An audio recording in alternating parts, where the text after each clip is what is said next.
در این فرصت باز امکان داریم شماره نوبتی رو از سلسله نمایشی به پیش آزمون تلویزیونی به پیش منظور شما گردانیم و چون همیشگی امکان دارد که همراه با نفرانی که در استودیو با ما هستند شما نیز به سوال‌های ما جواب گردانید و توانید که تا کدام اندازه دانشمند و هوشمند بودن خود را سنجید. دوستان عزیز سلام عرض می‌کنیم. این نوبت باز ما و شما و اشتراکچیان نمایش امروز با هم هستیم.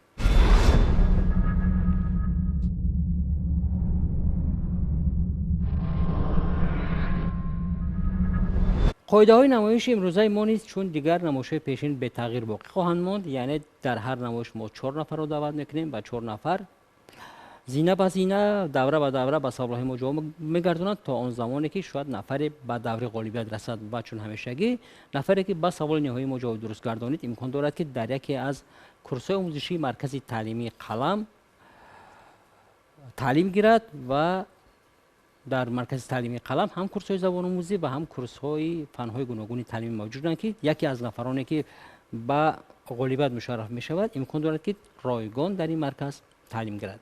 ولی تا اون زمانی که ما با این سرتیفیکات می‌گذاریم من می‌خواستم که نفرانی که همراه با ما در استودیو امروز آمدند دور به خود معلومات دهند، خود را معرفی کنند، در کجا می‌خوانند، چی تحصیل می‌کنند، با چی شوق دارند و در وقت خالی چیکار می‌کنند و مانند اینها. مرحبا. محمد علی باشم، دانشجوی دانشکده سیاسی صاحبکاری و خدمت.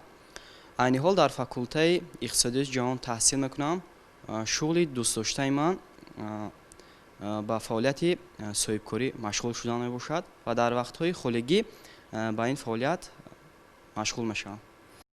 یعنی شما علاقه پیشه صاحبکاری رو به خود کسب کردید؟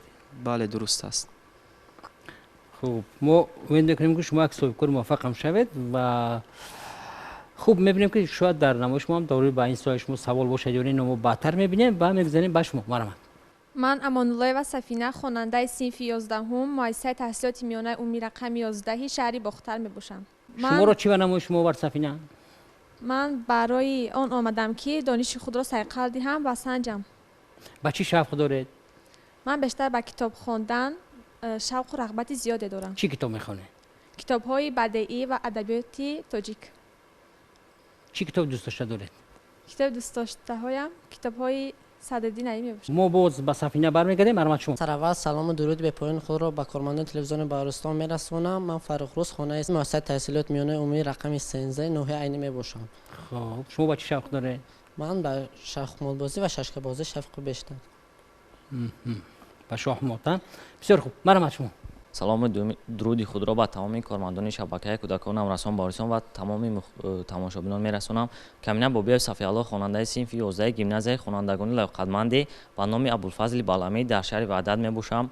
خوشبختانه این سال پس از جنبستی آزمونی گیرندگان استیپندیای پرزیدنتی جمهوری ترکستان بنده گیرنده استیپندیای جمهوری ترکستان در شهر وحدت گردیدم. مبارک شود.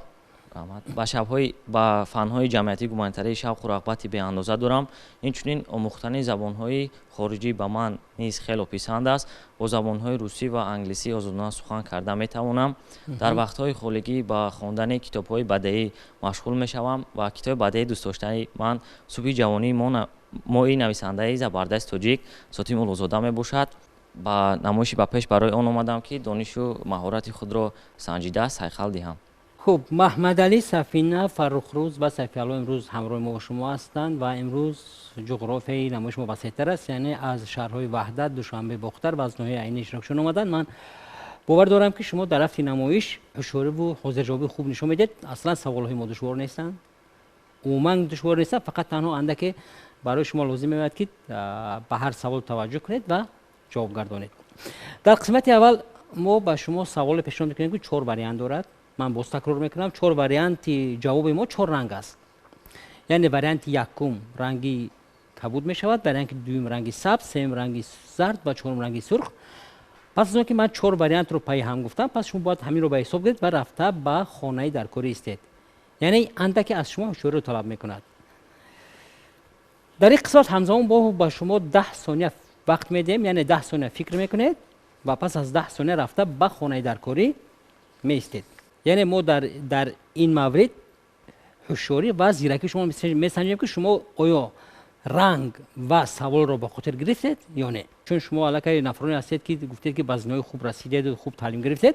اقیانوس‌های جهانی آرام، یخبسته شمالی، اقیانوس هند و اتلانتیک. یعنی واریانت یکم اقیانوس آرام، دوم یخبسته شمالی، سوم هند و چهارم اتلانتیک. سوال 10 ثانیه فکر کنید و رفته به خانه‌ای که لازم میشمارید که درست است استید. کدام اقیانوس جهانی گرمترین به حساب می رود؟ وقت رفت. آرام، یخبسته شمالی، هند، اتلانتیک. 4 واریانتی ما، 4 رنگ در نظر شما. وقت به انجام رسید. برابر.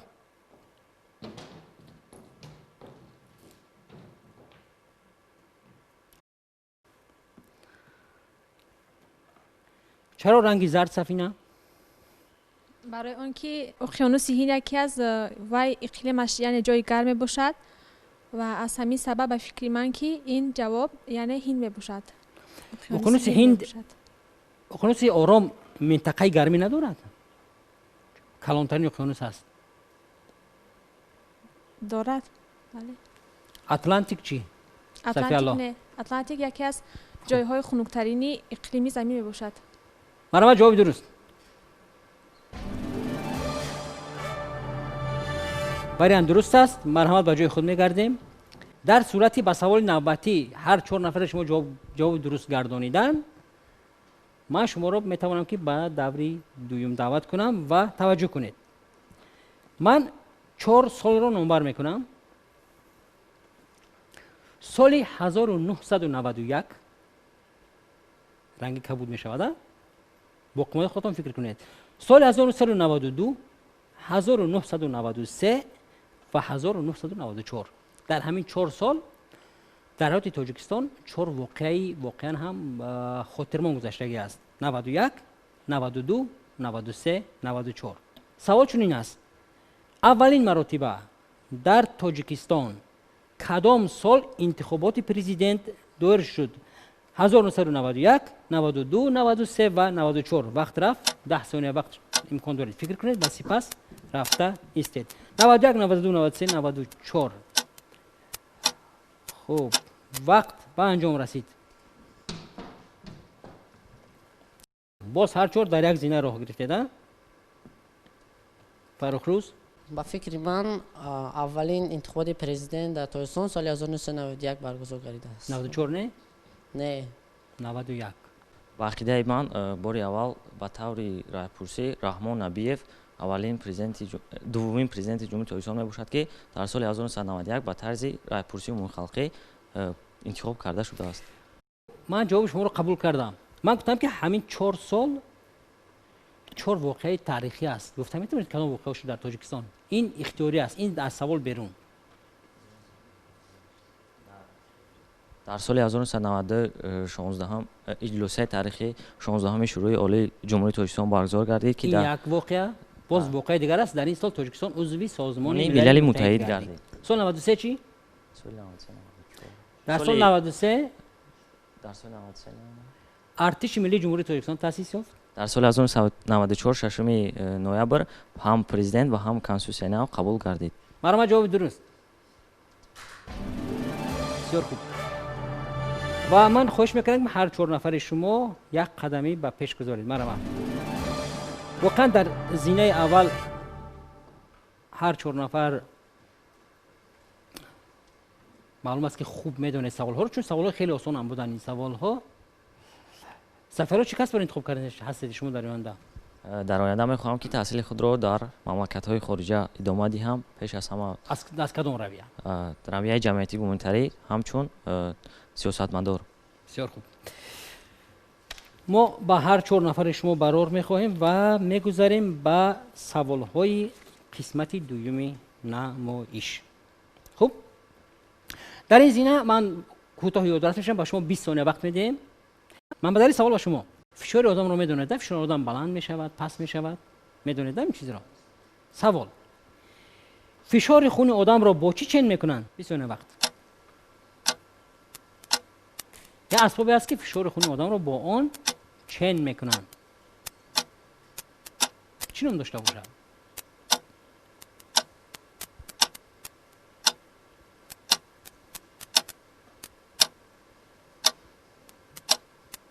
وقت به انجام رسید محمد علی تصور کردید мақсад тасаввур кардем давлани шахсро месанҷанд ба воситаи даст. فشار خون آدم را мақсад номи асбоб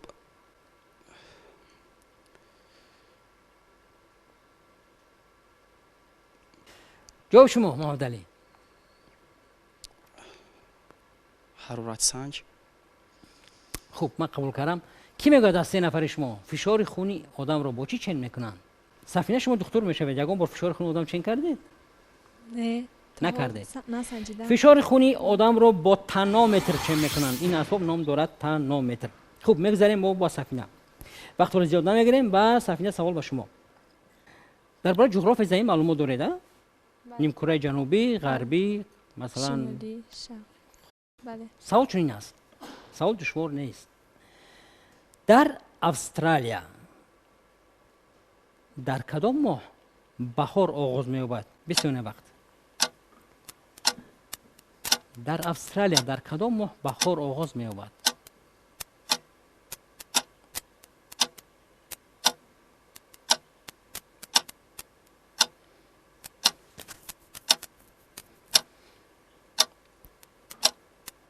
وقتی ما به انجام رسید و سفینه جواب شما با گفتی من در ماهی ینور ماهی سنتیبر سپتامبر شاید سنتیبر باشد. جواب شما سپتامبر جوابی من ینور یا سپتامبر سنتیبر. سپتامبر خوب من جواب شما رو قبول کردم در ماه کی بهار آغاز می‌یابد از ماهی مرد. از ماه مارت ها بله در ماه مارت آغاز می‌یابد ولی شما گفتید که در استرالیا ماه سپتامبر. من جواب شما رو قبول کردم ملکه شما دیگر امکان جواب گفتن ندارید و من فقط میگم که جواب شما درست است. مرا شما گذارید یک زینه و پیش استرالیا در نیمکره جنوبی واقع است و وقتی که در ماه زمستان شد در استرالیا تابستان می شود. فرخ رو سوال با شما سوال چنین است در کره زمین یک دریا خط اکواتور رو 2 مرتبه بریده میگذرد. سوال کدام دریا باشد بسیار وقت یک دریا در کره زمین مرکز زمین رو یعنی خط اکواتور رو 2 مرتبه میبرد کدام دریا باشد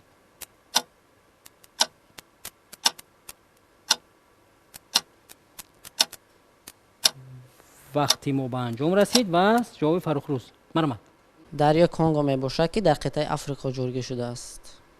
کنگو بله دیگه وری نداره نه. مثلا دریای درازترین است آمازون که همه درازترین اما کنگو یگانه دریایی که خط استوا را 2 مرتبه بریده میگذارد. جواب شما کنگو بله من قبول کردم دریایی که خط اکواتور رو 2 مرتبه بریده میگذارد این زایر نام دارد یا نام دیگرش کنگو. جواب درست است مرمت این دریا واقعا 2 نام دارد هم کنگو و هم زایر. مرمت صفی الله سوال با شما شعری که با وفات کسی بخشیده می شود چی نام دارد بسیار وقت از فنای گونیتری شعری که با وفات یک کس بخشیده می شود چی نام داشته باشد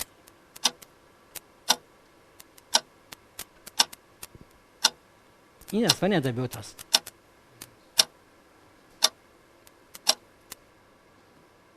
خوب شعری که با وفات یگان انسان بخشیده می شود چی نام دارد مثلا استاد عینی داشتند وقتی که برادرشون مرد همین گونه داشتند استاد عینی.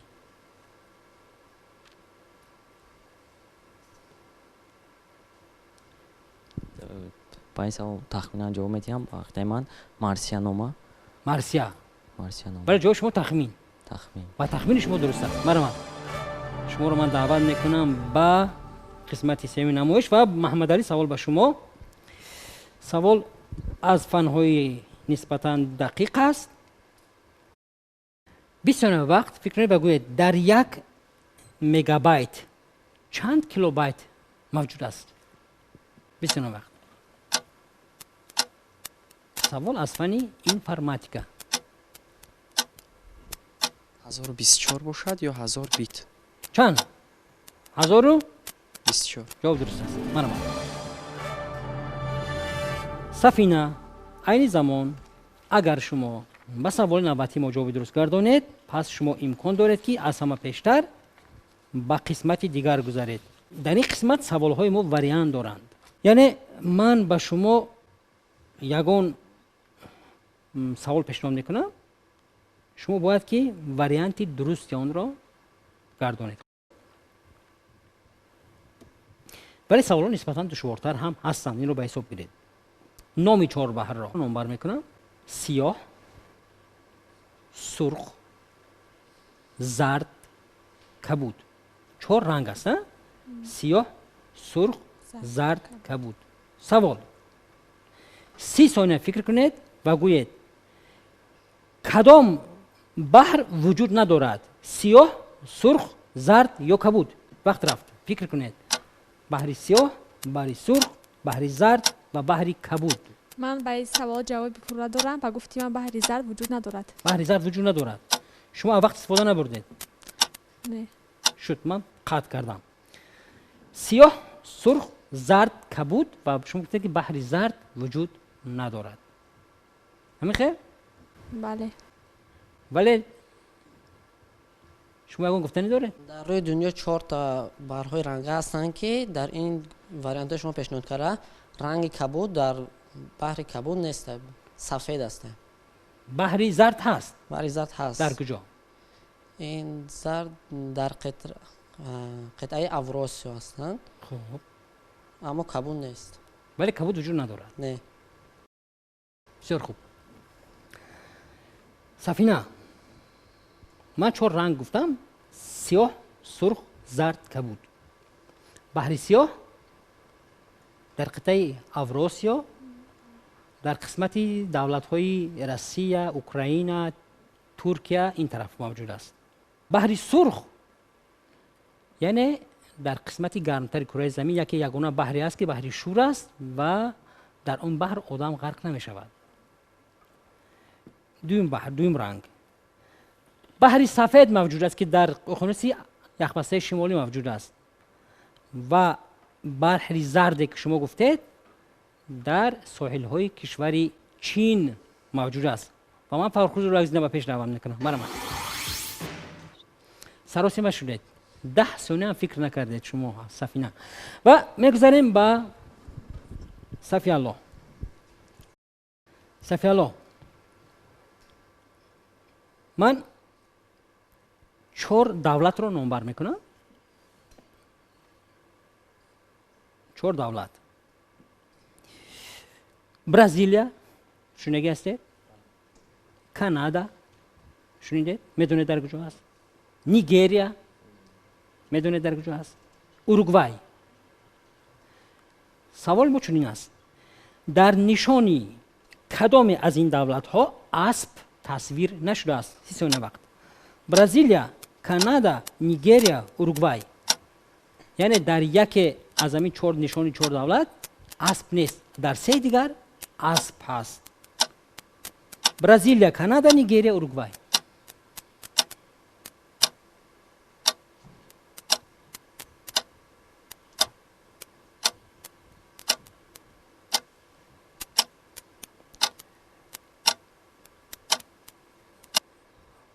وقت به انجام رسید و واقعا صفی الله کم آدم شاید که توجه کند به نشان ها.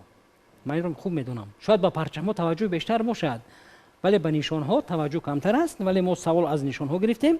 یعنی نشانی کدام از این دولت ها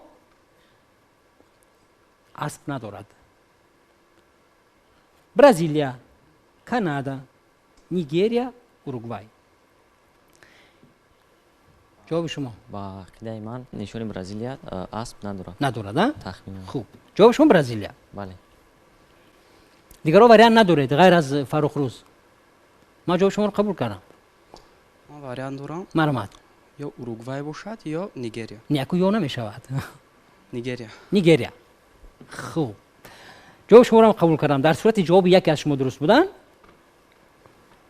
یکی از شما به قسمت نهایی میگذارید. به قسمت نیم نهایی. خوب. سفینه وریانت ندارید شما؟ گفتی من اروگوئه باشد شاید. خب من از 3 واریانت شد، یعنی یک واریانت دیگه کانادا موند. اگر از جواب درست کانادا باشد هر سه شما پس ما درست جواب دادید.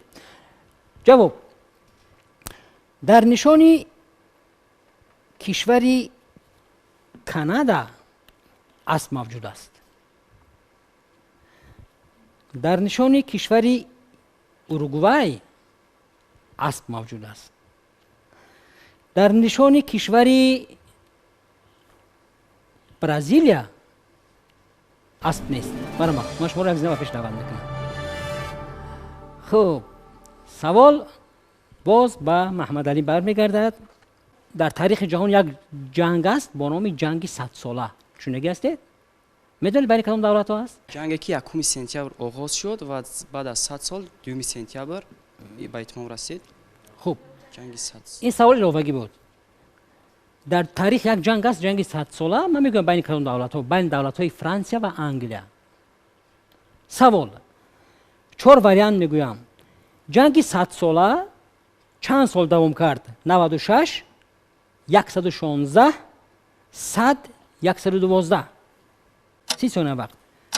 همه 4 رقم 96 116 100 112 یعنی جنگ 100 ساله من همین قدر دوام کرد. کدام از این رقم ها باشد؟ 96 116 100 و 112. اگر سوال ساده باشد 100 در اینجاست، نه که اگر با منطق نگریم 96 هم شدنش ممکنه. اکنون این را در مجموع جنگ 100 ساله میگویند، ولی شماره دقیق همین سال دقیق همین جنگ چقدر است؟ وقت هم انجام رسید 96 116 100 112. کدامش؟ 100 100 یعنی چون جنگ 100 ساله است 100 روز جنگ 100 ساله است. خیلی 96 باشد. 96 یعنی تخمین گویا که جنگ 100 ساله ولی 100 شاید ولی نباشد. تخمین از سوالی جوابی درست ندارم تخمین کردم. کی میگوید از بین شما؟ حاضر کنید. اول من از سفینه میپرسم. من نیز جواب دارم. من گفتنی هستم کی و گفتی من جواب شاید همان 100 سال باشد. 100 سال باشد. بله. خوب من جواب شما را هم قبول کردم 96 100 و چون ما امکان میدیم صفحه شما برابری اندارید با عقیده من 116 116. بقیده فرخروز چی؟ با عقیده ما هم 116 سال دوام کرده که این جنگ 100 ساله. خوب ولی این سوال برای هر دو شما نیست. ما در این قسمت برای شما سوال الهیده داریم. واقعا جنگ 100 ساله 116 سال دوام کرد بین دولت های فرانسه و انگلیا، ولی این برای فرخروز و برای سفیران سوال نیست. در این قسمت ما سوال های دیگر داریم. اگر شما یک زین عاقب میشنید پس من شما را جواب شما را قبول میکردم و میگذاریم به سفینه. سفینه درباره دولت سامانیان معلومات دارید؟ بله نه کمتر زیاد. خوب ساختی دولت سامانیان چگونه بود؟ بینید غلامداری، فئودالی، سرمایه‌داری یا سوسیالیستی. 20 ثانیه وقت. غلامداری، فئودالی، سرمایه‌داری یا سوسیالیستی. ساخت دولت سامانیان چگونه بود؟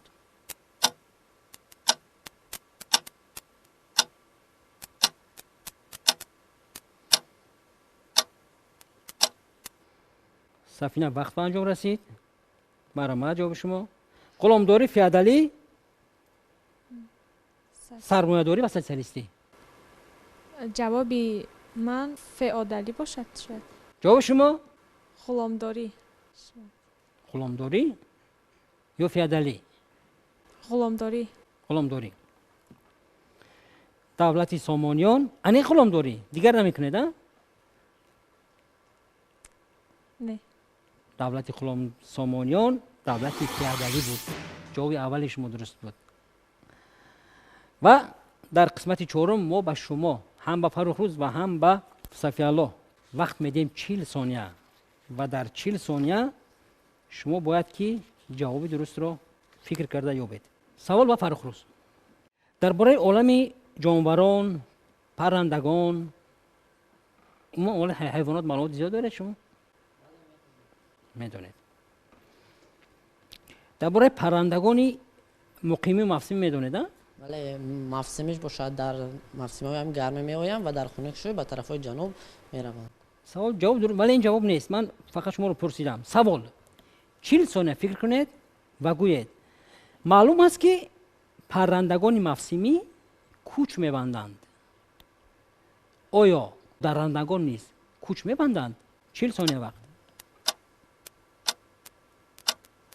معلوم است که پرندگان کوچ میبندند یعنی پرندگان مقیمی هستند موسمی هستند آیا جانوران نیز کوچ میبندند سوال با فرخ روز حالا وقت دارید شما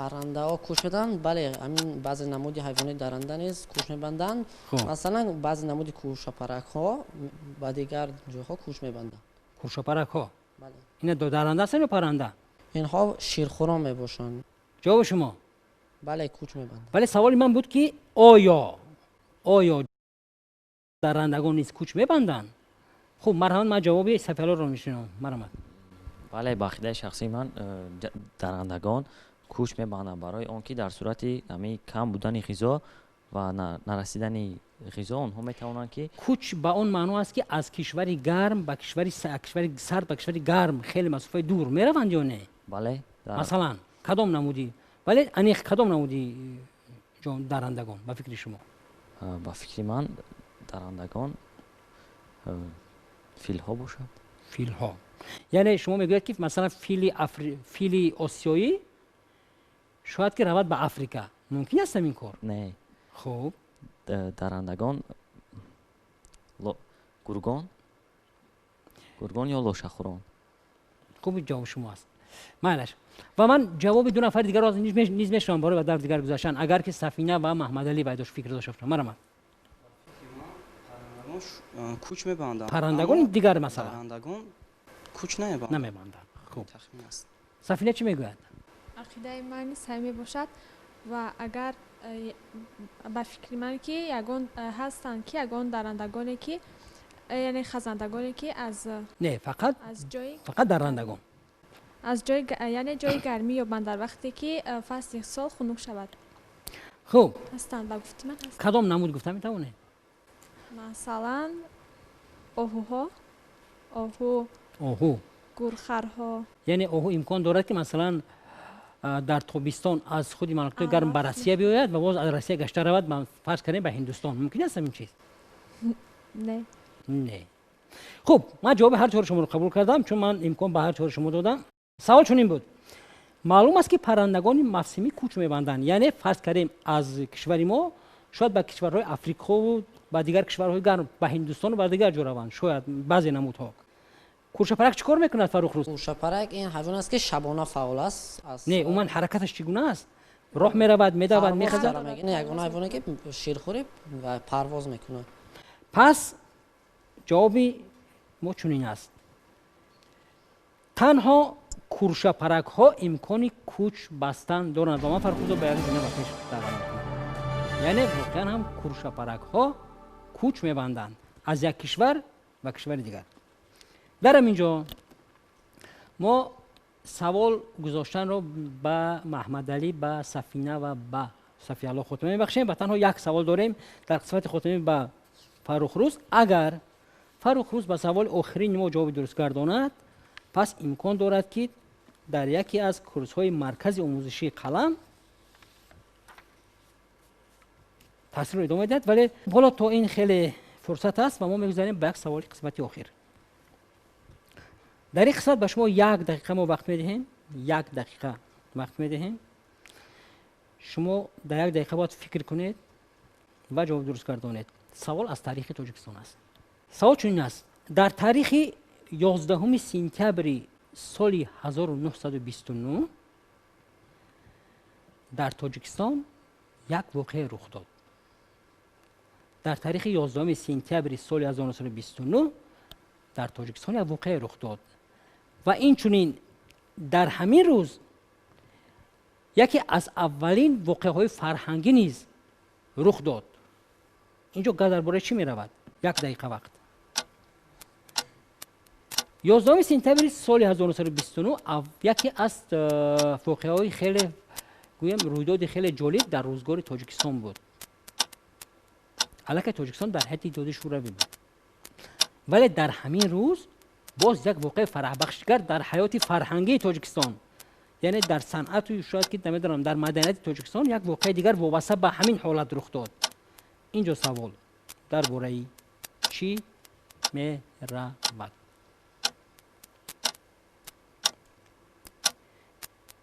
این یگانه سوال در قسمت نهایی ما است. ما در هر قسمت نهایی تنها یک سوال پیشنهاد میکنیم به نفرانی که به نمایش ما میآیند.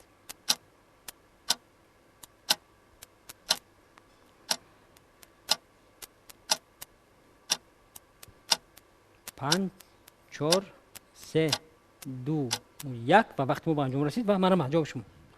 اگر خواهید من یک بار تکرار میکنم چون من امکان تکرار کردن دارم.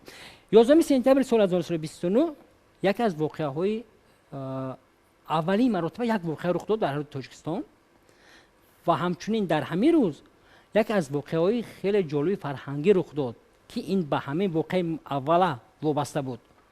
اینجا کار درباره چی می‌رود؟ با فکر من آمدن پاییز به تویسو باشد. سال 29. خوب. ولی سوال قسمت دومی سوال من است که اولین بار یک واقعه دیگر به همین واقعه وابسته رخ داد چی باشد؟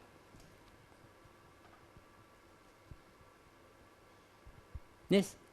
نه نیست. کی جواب پورا میگرداند؟ مرحمت. درست قید کردن سال 1929 اولین بار قطوره به جمهوری تاجیکستان آمد و اولین کنستیتوسیه نیز قبول کرده شد. سال 29. لیکن در همین روز، در دیگر روز نه. در همین روز 11 سپتامبر سال 29. با فکر من در همین روز اولین قطار آمد و باز تئاتر دولتی به نام لاهوتی در همین روز تأسیس یافت. باشد. من جواب شما رو قبول کردم. 11 سپتامبر سال 1929 واقعا فرخروز درست گفتید که اولین قطاره به تاجیکستان آمد. و اصلا محمد علی شما درست خیلی کرده که در سال 29 کنستیتوسیه قبول شد. ولی این روز نبود. بلکه در این روز اولین فیلم تاجیک و بخشیده به آمدن قطاره ثبت شد. انا این است رویداد فرهنگی تاجیکستان در روز 11 سپتامبر سال 1929. ولی به هر صورت چون شما قسمت اول رو شما درست گفتید ما استثنا میکنیم هرچند جواب مکمل نیست. ما با شما امکان میدیم که از همین سرتیفیکات استفاده برید.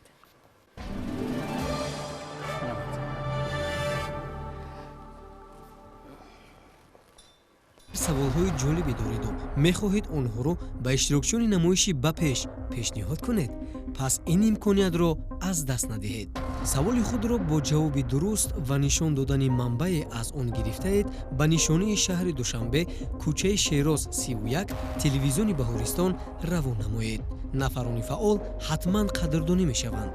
تلفن برای تماس 221 95 24. و اکنون من میخواستم که تاثیرات شما چگونه بود؟ همین قدر گفتن دارم که سوال‌ها خیلی ساده عادی بودن اما برای ما کمتر فکر میکردیم. اگر شاید به سوال‌ها جواب میگردیم.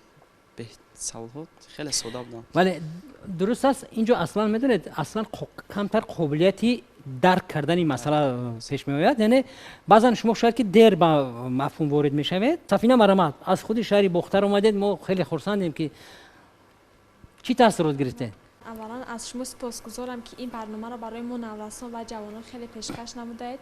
من اصلا در این آزمون رو افتاده نیستم چون که من از خودی فقط آرزو داشتم که در برنامه به پیش اشتراک کنم و نهایت به آرزویم رسیدم و سوال‌ها تماما دشوار نبودن و با گفتی شما که ما باید یعنی دانش خود را قابلیت خود را باید ما سعی می‌دادیم اما کمتر سررسید شد. چی به شما جالب بود در این برنامه؟ کدام جهت؟ شاید یکون سوال، شاید یکون لحظه، شاید همه سوال‌ها برای من پسند بودند، اما من کمتر سر و سیما شدم. چی به شما معقول نشد در برنامه ما؟ من از همه چیش راضیم. سلامت باشید. سیفی الله، миннатдории худро ба тамоми кормандони шабакаи кӯдакон наврасон ба орисон барои ташкил кардани чунин як озмун барои мо ҷавонон мерасонам, чунки озмун воқеан ҳам шаффоф, ҷолиб ва хело шавқманд буд. дар ин саволҳо бисёр сода буданд ва дақиқ талабиро талаб мекарданд ва ман аз тамоми ҷавонон хоҳиш кардани ҳастам ки вақти худро беҳуда сарф накунам, ба омӯхтани фанҳои дақиқ гуманитарӣ машғул шаванд, дар таътил китобҳои бадеӣ мутолиа кунанд ва агар имконият ёфтанд омада дар ин озмун иштирок кунанд. ташаккури зиёд ва марҳамат. Фаррухрӯз, шумо чӣ мегӯед? ман миннатдории худамро ба тамоми кормандони телевизиони Баҳористон мерасонам ва гуфтанӣ дорам ки ба тамоми ҳамсолонам мерасонам ки омада дар ин барнома ширкат варзам ва сафияи дониши худро баланд гардонам. چی به شما پسند نامد در نمایش؟ ҳама чиз ба ман писанд омад, хеле сафҳои шавқовар буданд. چی به شما دشوار بود؟ душворӣ надоштам, фақат мо бояд каме онҳоро фикр мекардем. کدام سوال جالب بود؟ ба ман савол ҷолиб ин дарё Конго буд ки ягона дарёе ки хатти эквадор 2 маротиба бурида мегузарад. мехоҳед дар намоиши мо ширкат варзида донишу ҷаҳонбинии худро санҷед? пас шитобед. нишони имо шаҳри душанбе, кӯчаи шероз 31, телевизиони Баҳористон. намоиши ба пеш. телефон барои тамос 221 95 24. و اصلا من بار دیگر میگم که برنامه ما غالب و مغلوب ندارد. یعنی در همین زمینه که شما هستید، هر نفری که شاید هوس دارد، شوق دارد، کم اندک چیز رو میدوند اومده میایستد. ولی من پیش از من باز میگم که من با جرأت شما استوری سپاس میکنم. یعنی نو بسازون که از راههای دور اومدید، نو بسازون که شاید تعلیم داره، درس علاوه‌ای داره، دیگر کارها داره، امتحان داره، دیگر چیز داره، شما اومدید شرکت ورزید و استوری سپاسی تهیه‌گران نمایش به شما رسانیده می شود و برای نوع نفرانی که نسبت برنامه ما بی‌طرف نیستند و میخواهند که با ما همکاری کنند، با ما سوال‌های جالب فرستند و اون نفرانی که میخواهند که شرکت ورزند میتوانند که مراجعت کنند و همین گونه آماده اشتراک کنند و دانش و مهارت و ملکه خود را سنجند. شماره نوبتی نمایش ما اینجا به انجام میرسد. تا بازدید.